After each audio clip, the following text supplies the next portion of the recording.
Hey, welcome everyone. Tom here from Park Avenue Trading, your chief dealer, keeping you sane in these insane markets. Don't forget, please, if you like what you see, smash the like button, subscribe, send the videos far and wide to all your friends that trade, and let's build a huge community together. All right, so I'm going to start this lesson or this day analysis off on it's 11:44 Eastern Standard Time on September 8th, waiting for the open of the Monday market, September 9th. A friend of mine asked me to do some analysis on Bitcoin. I have to be completely candid. I don't really trade Bitcoin. The volatility is wild. It's a crazy currency. It's an interesting cryptocurrency to trade. I don't know much about cryptocurrencies, so you guys, in the comments, please tell me, like, hey, Ethereum's a good one, Chainlink's a good one. I don't know, what was the other one? I don't even know. There's a few of them that I heard of. I just didn't. Litecoin was another one. I don't even know if that's a viable currency, like if that's going to be a viable currency. I got to get into it. I got to really study the volatility of them to be able to come up with some good trading ideas for them. Because if the right side wins in the United States, this stuff's going to be huge. I mean, it's just going to be wild. So that's a good thing for you crypto traders. All right, so this is what I got in Bitcoin. I got a breakout in Bitcoin at I don't even know what day, 54,000. 805. Okay, and then my analysis came up with a breakdown at 51,862. So there we have Bitcoin. Now this is basically just based off of volatility, like a quick volatility analysis. It's not something that I really tested and tried to fine tune. I'm not trying to optimize. I never try to optimize. I'm just trying to find the best parameters that seem to work the best. And, I told the guy, this is a quick stab at it, so that's Bitcoin. Let's move on to like what the flavors that I'm really familiar with, which is sterling dollar, dollar yen, and sterling yen and euro yen. Hang on one second. All right, this incorrigible British pound, man. I mean, right now, today, the support's coming in at 130, like 77, 130.75, right around there. The resistance, the breakout should have occurred at 130.160. And basically, it did break out, but it had absolutely no power to get above, the previous high of 132.64. It's not out of the question. It's just that, things have stalled. So let's just look at the smaller time frame here. Let's go down to the 1 hour chart and see what we got going on over here. Really intermediate supports, like the old level of 131, say 05, that we like the first line of defense for the sterling. If it breaks through that, it's floundering around. I don't really see a major smash in sterling dollar.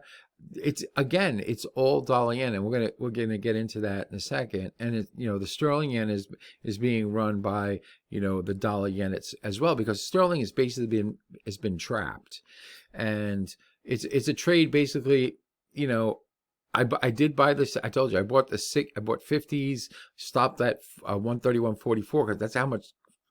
I really don't, it's so boring. It puts you to sleep, but it's going to be one of those currencies that, you go to sleep on it, and then you look at your screen and it's like 132.50. Ah, shit, like I missed like a decent move. But hey, I'm not really too interested in this currency right now. So I'll give you the points that you should watch if you do trade it. I feel really bad if you're just trading. If you're trading euro dollar and you're trading sterling dollar, these markets are really boring. So we got 130.77. We got 131, say 05. And again, that's the same price. It's that 131.60, right now, I would say if it was going to gather some strength right now, I would have to say it has to break 131.85. The 131.60 for me is now just, it's been back and forth through it a couple of times. I'll move it up like 15 ticks, 20 ticks. So make it like 80. 131.80 will show some strength. All right, hang on. Let's move over to good old dollar yen.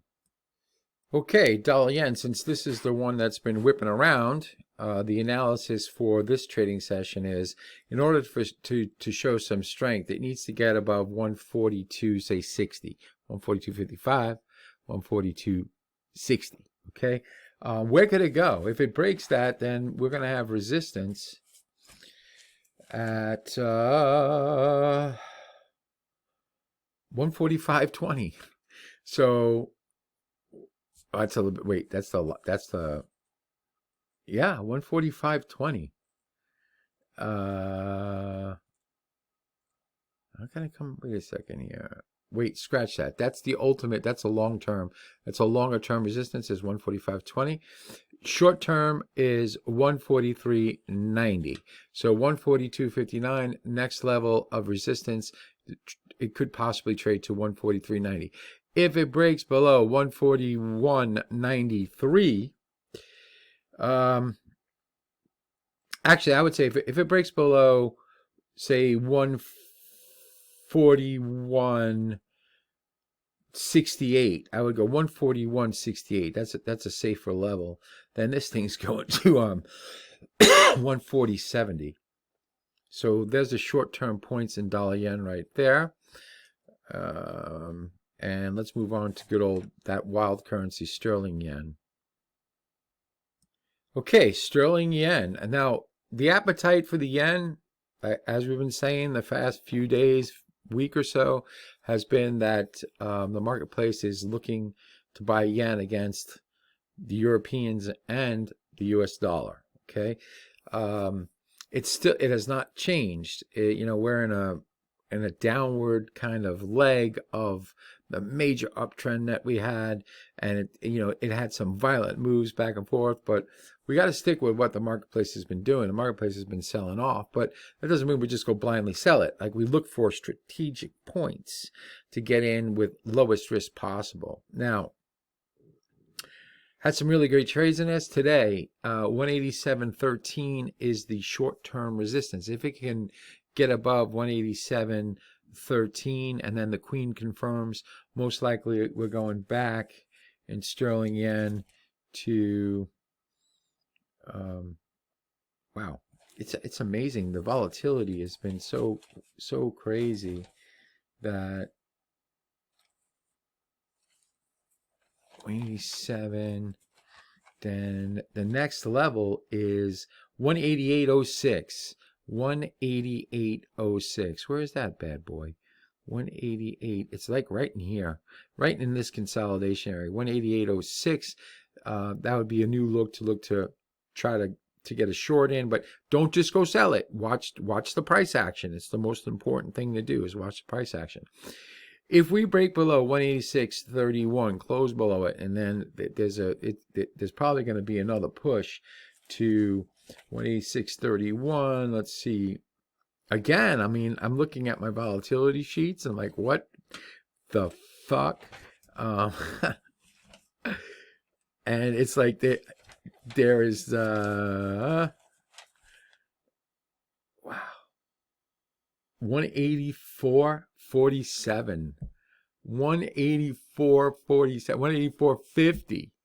Ooh, I would love to get short there and that shit just goes straight down. It never goes straight down, though. It never does. It never goes straight down. All right, let's look at euro yen. All right, good old euro yen. We have a point of showing strength above 158.09. If it breaks that, where could it go? Well, the next level is 159, the figure. So it could rally to 159 and then have some problems up there and then retrace back down. If it breaks 157.31 and can sustain the breakdown, in other words, the queen confirms, you know, again, we got the volatility. I'm looking at the sheets and I'm like, I can't believe this. 57. There should be some good support at like 157.30. There really should be. But if it does break that, we're looking at 155.20. 155.20.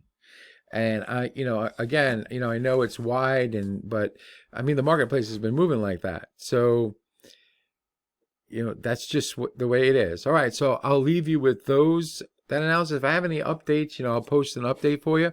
I'm glad you guys are liking the you know, how to day trade videos. They're pretty cool.